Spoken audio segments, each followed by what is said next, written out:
വാദ്യരാഗങ്ങളേറ്റുപാടുന്നു ഭൂമിയും വാനവും. സാക്ഷിയായി ഭാവുകങ്ങളേകുന്നു ശ്യാമമേഘങ്ങളും. പവിഴമഴയേ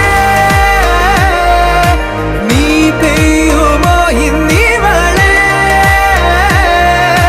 നീ മൂടുമോ വെൺപനിമതിവളിലെ മലരുളി അഴകിലെ നാളങ്ങളിൽ. എൻ കനവുകൾ വിതറിയ താരകങ്ങളെ കാണുവാൻ കാത്തു ഞാൻ. ദൂരെ ഒരു മഴവില്ലിന്നേഴാം വർണ്ണം പോൽ തൂവൽ കവിളിണയിൽ നിമ്മായാലാവണ്യം.